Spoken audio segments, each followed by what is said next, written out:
Good morning or good afternoon, I guess, and welcome to today's Jewish Policy Center webinar. I'm Shoshana Bryan, Senior Director of the JPC and your host. We have a very large audience today, a wonderfully large audience today. We are thrilled and hope you keep sending this invitation to your friends. So let me introduce the JPC and our work.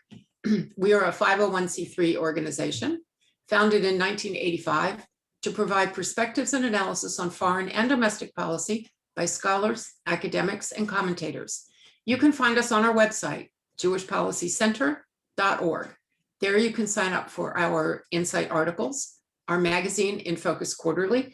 The spring issue of In Focus is out. It is our issues issue, priorities for Congress and the administration. And we're well into planning the summer issue, which is my favorite. It is the Israel issue, where we look at some of the amazing things that Israel is doing, and that is jewishpolicycenter.org. The JPC supports a strong American defense capability, U.S.-Israel security cooperation, and missile defense. We support the legitimacy and security of Israel anytime and any place we can. As an organization that sits slightly to the right of center, we advocate for small government, low taxes, free trade, fiscal responsibility, and energy security, as well as free speech and intellectual diversity. That one's being tested a little bit right now. That remains extremely important. In this series of calls, we've been very pleased to bring you scholars and policymakers on issues including various aspects of Israel and Middle East policy, including the Abraham Accords, some of the many and mostly threatening sides of China, school choice, Iran sanctions, American defense, and the Supreme Court. By the way, if you missed Jason Bedrick last week on school choice, I strongly recommend that you go to our website and check it out. He was terrific. As a reminder for the program, please send your questions through the Q&A function on your Zoom screen. We are monitoring. And now let me introduce our speaker. Seth Cropsey is a senior fellow and director of the Center for American Seapower at Hudson Institute. He specializes in defense strategy, U.S. foreign and security policy in the Middle East and East Asia, and the future of U.S. naval power. He served as an officer in the United States Navy from 1985 to 2004. Seth began his government career in DoD as assistant to the Secretary of Defense and subsequently as Deputy Undersecretary of the Navy, excuse me, in the Reagan and George H.W. Bush administrations. There he was responsible for the Navy's position on efforts to reorganize DoD. Now, this could have been a full-time permanent job forever, but he also worked on the development of U.S. Maritime Strategy, the Navy's academic institutions, Naval Special Operations, and burden sharing with America's NATO allies. But he didn't work hard enough. So he moved to the Office of the Secretary of Defense to become acting Assistant Secretary and then Principal Deputy Assistant Secretary of Defense for Special Operations and Low Intensity Conflict. And lest you think that he only does one thing, early in the Reagan years, he also directed the editorial policy of Voice of America on the solidarity movement in Poland, Soviet treatment of dissidents, and other issues. He returned to public diplomacy in 2002 as director of the US government's International Broadcasting Bureau. There he supervised the agency's successful effort to increase Arabic language radio and TV broadcasts to the Muslim world. Seth has been a visiting fellow at the American Enterprise Institute and director of the Heritage Foundation's Asia Studies Center. His articles have appeared in all the places that you think they should, as well as in Focus Quarterly for us, which, come to think of it, is where we think his articles should appear. We are very pleased to have Seth Cropsey with us today. And Seth, the floor is yours. Thank you, Shoshana. It's a pleasure to be here and an honor to be invited to this organization, which does such important work. I'm going to talk a little bit about the U.S. presence in the Pacific, what's at stake, where we stand vis-a-vis China, what China's up to, and try to squeeze my remarks into a reasonable period so that there's time for questions, which I enjoy afterwards. So the U.S. remains a powerful presence in the Pacific today. Across its 7,000 to 8,000 miles that separate San Diego from the mainland. from mainland Asia. So that means a powerful presence in the East Pacific, off the, between Hawaii and the United States, in the Central Pacific, that is to say, between Hawaii and the islands that that the United States fought for in World War II, and then in the West Pacific, where we have considerable, not large enough, but considerable forces based in Sasebo and Yokosuka in Japan. The Navy's years-old balance, rough balance of Pacific and non-Pacific forces has been changing slightly toward the Pacific over the past few years as a result of deliberate policy. And that is, I believe, a correct distribution of forces, because our nearest peer competitor is China, and that's where China is. And that's where China is trying to achieve regional and, I believe, eventually global hegemony.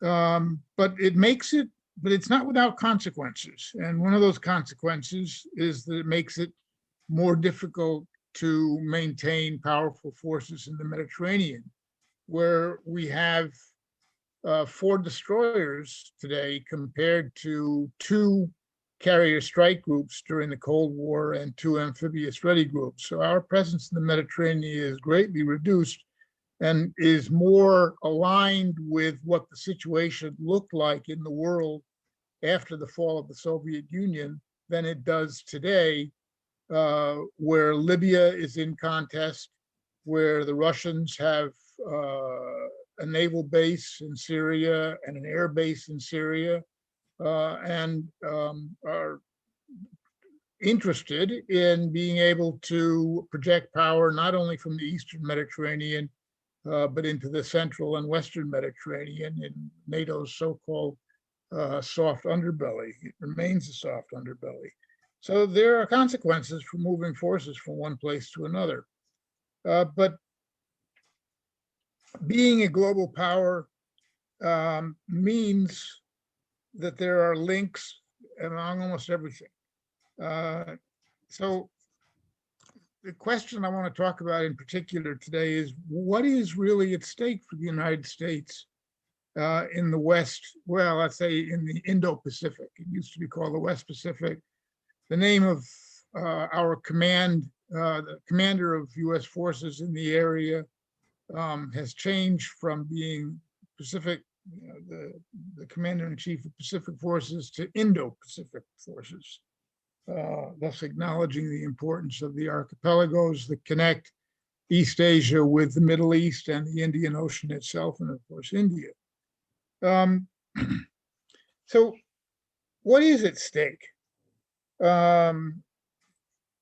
What's at stake is our security relations with Japan, with South Korea, with Australia, India, the Philippines, more or less, less right now because of the current leader in the Philippines, but that will change. And of course, Taiwan. Economic relations are also at stake.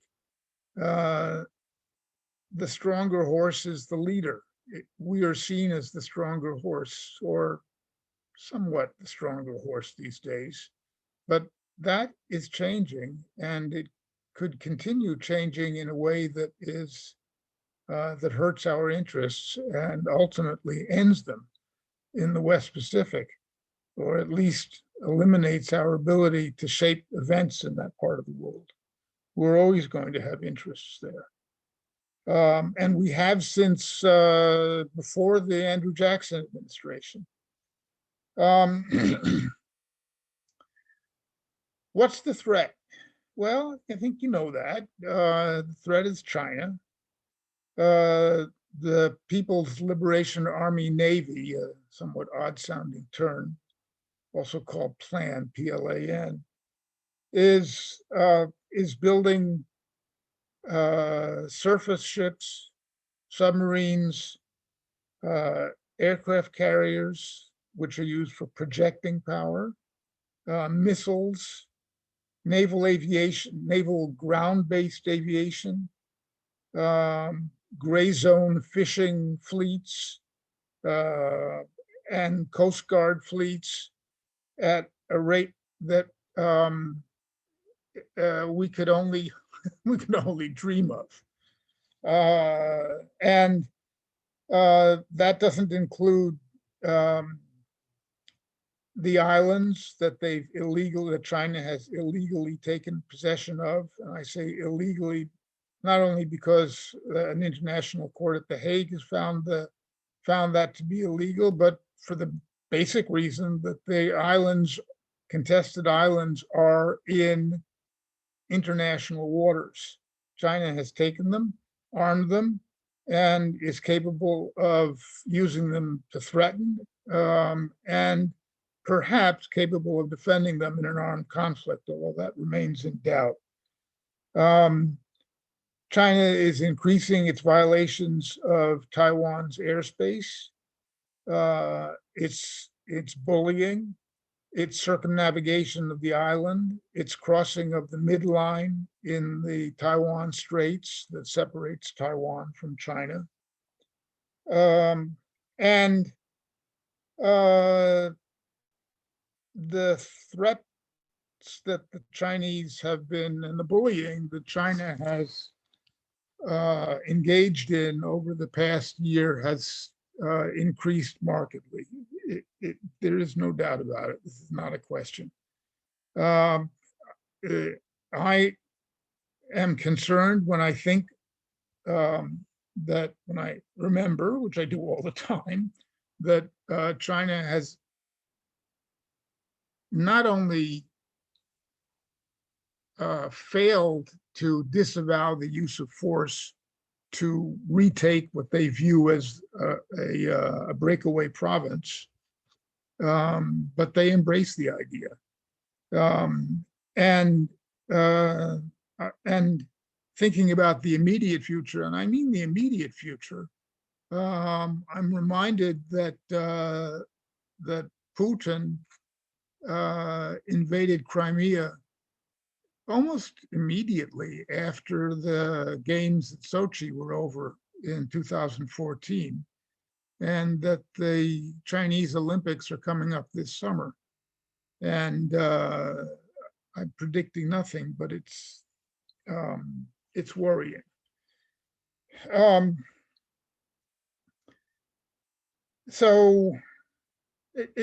the other point I should, extremely important to mention here, perhaps the most important, is that China over the past 15 years has steadily developed what's called an area denial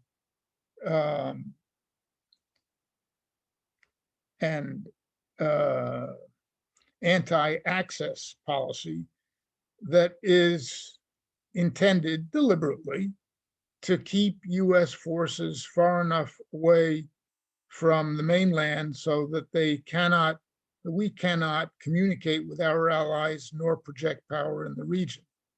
And this consists of everything from, as I mentioned a moment ago, ground-based naval aviation, to missiles whose advertised capability is to be able to hit a moving large target like an American aircraft carrier at sea from a distance of at least 1,000 miles away. But the point of all of this, and that includes underwater devices for knowing when US submarines are in the area. It's a whole array of systems that are designed to make it increasingly difficult, if not impossible, for us to communicate with our allies, defend them as is required by our treaty alliance with Japan, and by and assist the Taiwanese as is required by the Taiwan Relations Act of over 40 years ago. So to that has to be added the so-called string of pearls, which is a set of bases and basing agreements that extend from the archipelago, the Southeast Asian archipelago, across the Indian Ocean and end in Djibouti. At least for now, they end in Djibouti. And that also, it's not one of the string of pearls, but the Chinese are also, for those of you who may not be aware, have been actively working to increase their significant presence in Israel, particularly at the port of Haifa, where they have a contract to build and operate a container shipping facility over the next 20 years, which is serious not only for the obvious reason of Chinese and involvement in Israel, but because that container shipping facility that they will be building, unless something changes, is a few miles away from the main Israeli naval port in Haifa. So that's sort of what the Chinese are up to. But the most important immediate issue today is Taiwan. And I'd like to just say a few words about why Taiwan matters. It matters first because there are 23 million or more Mandarin-speaking citizens who successfully govern themselves democratically. And that makes China very uncomfortable. So it is also, Taiwan is also the 10th largest US trading partner, and you get a lot of chips from them. They are exceptionally good at high technology, and anyone who thinks that their main imports or exports to the United States are tennis balls and shoes is behind the times. That was the case 30 years ago. It's not the case today. Geopolitically, or at least strategically, Taiwan is the center of the first island chain. That is the islands that bracket China, excuse me, to its east, that begin in Japan, extend through Taiwan at the center, and go down through the Philippines. And one might say end in Australia, but somewhere in that area. Depends upon how you want to define things geographically. How central are they? They're geographically in the center. Japan understood this when it launched its invasion against Australia, its attack against Australia from Taiwan with 40,000 troops. Is it 1942? Yeah.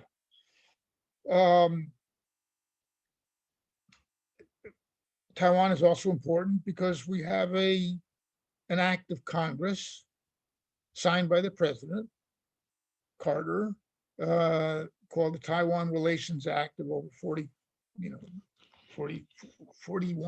years ago, that commits us to provide defensive services and equipment if Taiwan is attacked. And so we are pledged to do that, not by treaty, but by act of Congress. It's a significant commitment. And if Taiwan were attacked and the United States did not honor its commitment, the consequences would be global. Who would trust us in the future? Would NATO? Would the Baltic states? If China was able to invade Taiwan successfully and subdue it, and there would be a determined resistance, I think it's safe to say that China would become, if not the dominant Pacific power, at least considered an equal with the United States. It would also allow the Chinese Navy unimpeded access to the Central Pacific, by which I mean Guam, Hawaii, and as I mentioned a few moments ago, all the islands that the United States fought for in the island hopping campaign during World War II. It is likely that a successful Chinese invasion of Taiwan would encourage US allies in the region to hedge and start cutting security deals with the PRC. And I hope it's not necessary to point out that economics follow security, but they do. So that brings me to the question of, well, where is the United States? And this is all thumbnail sketching here. There's a lot more detail, and we can go into that as time permits. But what is our situation today? Where do we stand? Well, the Navy today, depending upon how you count ships, and in the Obama administration, for example, hospital ships were counted as combatant ships. That's absurd. But depending upon how you count them, the Navy is about half the size of the Cold War Navy. But while that's true, the number of ships that we have deployed around the world is the same today as it was at the end of the Cold War, about 100, give or take one or two. This produces a tremendous strain on readiness, training, personnel, morale, like length of deployments, and it diverts, and attention to those things diverts focus from critical issues like strategy, which has been displaced by worrying about and trying to do something about the budget by cutting corners. And then there are consequences like the collisions of the USS McCain and the USS Fitzgerald destroyers in Singapore and Japan, respectively, in 2017. There are serious shipbuilding problems that the Navy has experienced over the past 15 to 18 years. The Zumwalt class destroyer, which is a stealth ship and highly capable, it was planned that would become the keel of the destroyer fleet, and the size of the purchase was reduced and reduced and reduced.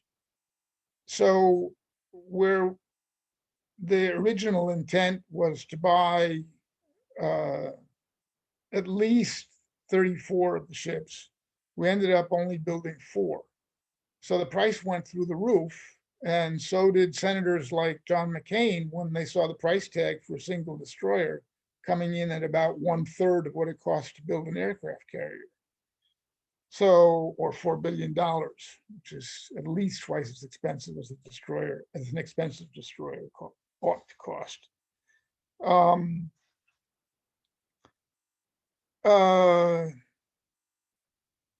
So that's just the Zumwalt class. That's the destroyer class.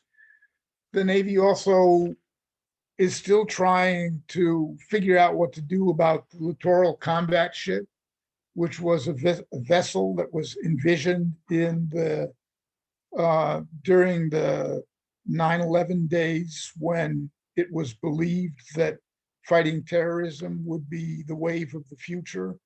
And so the effort was, Navy made the effort to kind of phase out frigates and replace them with a large fleet of smaller, not much smaller, but smaller and supposedly less expensive vessels. And that has not been a success for a host of reasons, which if you want, we can discuss later. But it's not, it hasn't worked out well, and it has included major changes in the program, from reducing the purchase of the ships to directions from the Secretary of Defense's office to provide them what they didn't have, which was protection against air threats. So that has not necessarily been a success. The aircraft carrier Gerald Ford was the sort of test bed for a host of new technologies, including best known, a change from using steam to catapult planes off the deck to using electromagnetic catapults. That's worked okay for the most part. Questions remain, but questions are also remain about elevators and certification and some of the other new technologies aboard the ship. And the cost overruns are something that probably every member of Congress knows about. So it's not a small thing, and it's not a success. It may be someday, and I hope and expect that it will be, but the trail has been, the path to it has been slow and expensive. There's also there are also serious questions unanswered about our logistics fleet, which is especially useful, especially needed if one is going to conduct operations, especially combat operations, 7,000 or 8,000 miles away from the United States. You need ships that can resupply, especially if ports that we're used to become difficult to operate in or are denied us for all kinds of reasons, like attack or diplomatic reasons. That distance is called the tyranny of distance, and it applies particularly to any kinds of operations, including peacetime operations that we conduct in the West Pacific.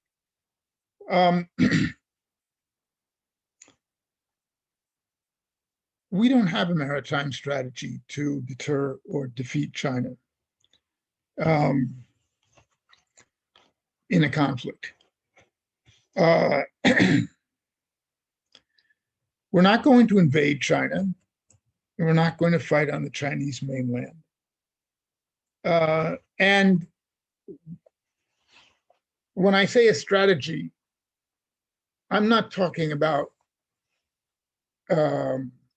tactical operations. I mean a large idea of what do we do. And the fact is that we have had a large idea of what we would do in the past, and it was very successful. It told the Soviets that they had to worry about other things than the Central Front in Europe by threatening the Soviet Union on its flanks in the north and from the south in the Mediterranean. Now, that didn't say what we were going to do, what we were going to do it with, when we were going to do it. It just put the Soviet Union on notice that if they decided to start something in the central front of Europe, in Germany, that they would have other things to worry about at the same time, important things. So that's what I'm talking about when I say that we don't have a strategy.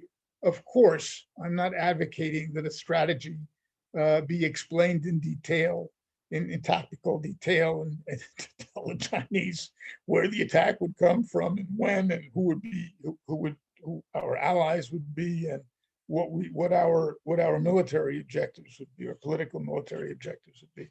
That's not what I'm talking about. I'm talking about a general idea. What do you do? There are a lot of choices.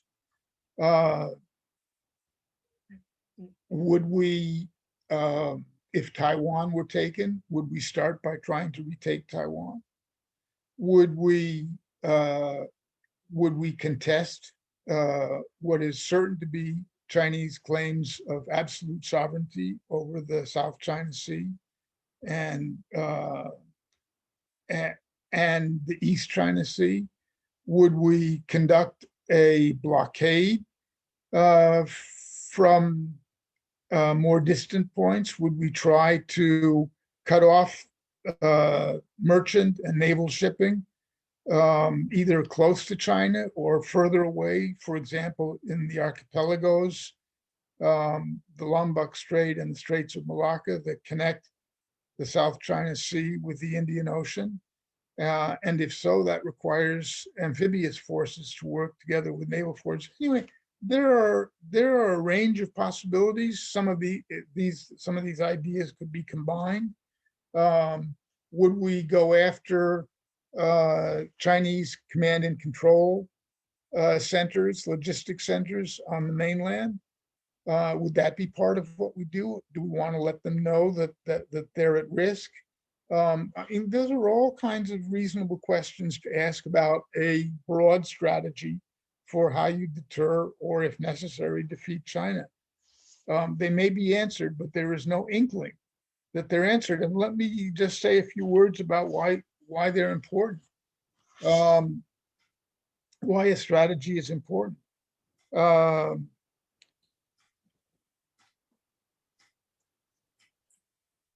It's an answer to all, I shouldn't say many, most of the important questions that the Navy has to address. A strategy determines how many ships you're going to build to, what kinds of ships you're going to build, what the design of those ships is, what kinds of unmanned systems you want to build and how they would work together with the manned systems. It determines training, education, war games, exercises, the budget. If one can see the possibility of a major conflict, of a conflict occurring with a major peer or near peer power in the future, one has to be prepared for that by all of the categories that I just mentioned. Training has to focus on that. It did in the Cold War. We trained up in the seas north of Norway, and we learned from that experience what it was like to operate aircraft carriers and destroyers and cruisers and submarines in rough seas, in extremely cold conditions, often very dark. And you gain knowledge of how you operate from following what your strategy says you're going to do. Obviously, the operating environment in the West Pacific is extremely different from the operating environment in the seas north of Scandinavia, in the Arctic seas. So strategy is really important in all the significant categories of what a Navy is trained, what a Navy is meant to do. There was a distinguished professor of military history and strategy, whose name may be familiar to some of you, Samuel Huntington, who passed away several years ago at Harvard, from Harvard. And he wrote an article for the magazine, which is the professional journal of the Navy, called Proceedings, which, if you haven't read it, I recommend. It's good. It's a good journal. It often has very good thought-provoking pieces. Professor Huntington wrote in 1954 that that a military service has an obligation to know what its plan of action is, what it intends to do. Huntington argued that the individual military services were the repositories of the most advanced knowledge of their own capabilities. They knew best what they could do, and that they needed to apply that knowledge and that understanding to develop ideas, strategy for how they would use them in war and how they would be used during peacetime to prevent war from happening. And that if a military service lacked that, it wasn't much use. I am nowhere near saying that the Navy is of no use. I don't believe that at all. But I think it would be far more useful if it had a strategy. So let me end my remarks here. I want to leave time for questions, and I think I may have spoken for a little bit too long. I don't know about too long, Seth, but I would say I'm depressed. Okay, so maybe we can go to the questions and see if some of our listeners can bring us a little bit of comfort in the questions. You mentioned strategy and lack of strategy, also partners and lack of partners. Comes a question from a listener with two parts to it. Should the Quad, which is the United States, India, Japan, and Australia, for those who haven't paid attention to it, and other allies, do things such as building bases or runways on Western Pacific Islands, just the way the Chinese have done? Second question, does the Quad have military capability that can counter China? And third, would South Korea and or Taiwan be partners for the Quad in some of this activity in the Pacific? Well, I have addressed the last subject, the last part of the question in writing, and I think that Taiwan should be part of the Quad. And South Korea is different because its current political leadership is sort of on and off about the United States. It would be helpful if they would be on.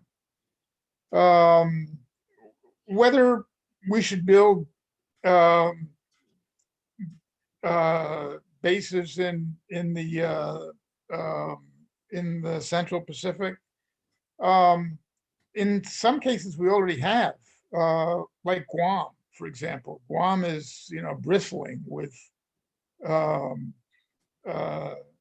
ammunition dumps, with all kinds of logistics. The island might sink under the weight of everything that we've put there. Well, not ships, because they won't cause anything. They won't cause an island to sink. So yes, I think that would be helpful. I think more helpful for Oceania, Micronesia, for the Solomons, for those islands where we do maintain bases in many places, would be much more diplomatic and economic attention. The Chinese have made loans to those countries in what's called debt diplomacy, which is making loans to small states or larger ones that China knows cannot be repaid, and then expecting to be repaid in forms other than cash. So it would be helpful. And China is into those economies at the level of around 20 to 22% of their GDP. So a loan like that is a significant one in terms of the particular island nation that we're talking about. The United States would do better to be more diplomatically involved and more present. And that includes more ship visits, more assistance. I think then to simply start trying to arm them to the teeth. And then the first part of your question, would you refresh me, Shoshana? Well, the first part was, should we look at the Quad as an offset to China? And is it capable of providing that kind of military assistance to us? Well, that's we should look at it as an offset because that's what it's intended as, although it may not be, it may not be stated in so many terms, but yeah, I mean, we're not, the Quad has not been established because of the threat from Indonesia. So yes, that would be very helpful. One of the things that, and this goes back to the Taiwan part of the question, that we should be doing is more than jaw-jawing about our support for Taiwan. That's fine. I'm glad, I'm delighted that the Biden administration has, in many cases, said the right things and sent the right people to talk with the Taiwanese. But there's a lot else that needs to be done. And there's a lot more equipment that the Taiwanese need in order to defend themselves against a Chinese invasion. And let me just, I don't want to overstate the case here. An amphibious invasion is not like putting a bandage on a cut as a way of treating a little accident in the kitchen. It's very hard. The Chinese have some advantages. For example, their large amount of fifth generation fighters would give them air superiority over any battlefield in Taiwan. If not at once, then shortly afterwards. How do you counter that? Many more mobile missile launchers that can threaten and continue and move around and continue to threaten any air superiority China would try to claim. You need that in order to conduct a successful amphibious invasion. More tanks, more missiles, more assistance with Taiwan's indigenous submarine program, more encouragement to Taiwan to increase its defense spending, more encouragement to Taiwan to increase the readiness and capability of their reserves. There are lots of things we ought to be doing. I think that a declaratory policy that the United States will defend Taiwan if it is invaded by China would be very helpful, and it would put to rest some of the ambiguity in Xi's mind. Not all of it, but some of the ambiguity in his mind, question in his mind whether the United States would observe the Taiwan Relations Act. It would be very helpful for the United States to say, if you, China, invade Taiwan, you're gonna have to face us too. Thank you. So shift areas of operation for a minute, but not threats. You mentioned the Chinese naval base in Djibouti. It's also true that China has just signed a big long-term deal with Iran. Is China looking to cover both sides of the Arabian Peninsula and the waterways there? So you would have China in the Red Sea. And if China decides to build a naval base in Iran, it would have a Persian Gulf base. That puts it in control of a lot of oil. Do we worry about that? And if we worry about it, what do we do about it? Well, one thing to worry less about, I think, is that Iran is not wholeheartedly in favor of having China build bases in Iran. It's good news. It's good news. I think Steve pointed that out today or recently, but the Chinese are not necessarily, they're welcome in certain respects, but I don't think Iran is quite ready for that yet. But yes, I think that China is interested in being able to control the waterways there, and China's longstanding, of many years participation in the anti-piracy patrols off the Horn of Africa look like they want to be responsible stakeholders in the international liberal order, but they're not. Because although China is concerned, and has legitimate reason to be concerned about its supply of oil from there, they're far more interested in learning how to operate across the huge expanse of the Indian Ocean that separates the archipelagos from the Arabian Peninsula. And they, operating is the way you do it. And that's what they're getting at that. So I don't think there is any question that China would like to be able to control the waterways surrounding the Arabian Peninsula. And China has sent ships into the Mediterranean, and they're interested there as well.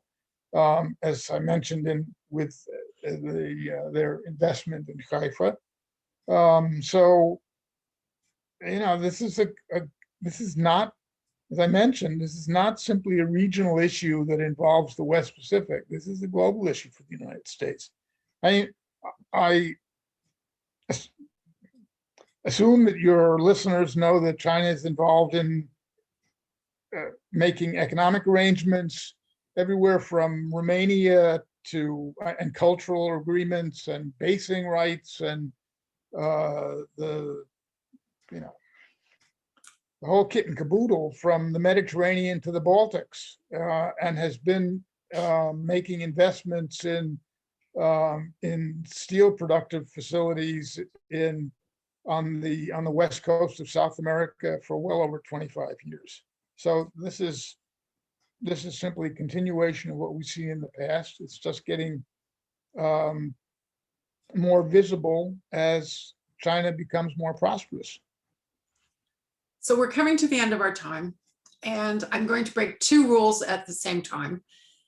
First, as regular listeners know, I always look for a final question, the answer to which will be positive so that we leave here on a positive note. I don't think that's possible today. So the last question, so that breaks one rule. We've already broken we're over time, but I think people are staying on, and I think people want to hear this. The last question is from a listener who said, you mentioned China and Haifa more than once. Question, is this a bone of contention between Israel and the United States? And is there a conversation happening to keep it from being problematic, since the US Navy has been known to go to Haifa and like it a lot? Now, maybe there you can give us a positive answer and we can end here on a positive note. I'm not sure. The positive answer is that I am hopeful that those things are taking place. Okay, but we don't know, right? So I don't know. Okay. To our listeners, there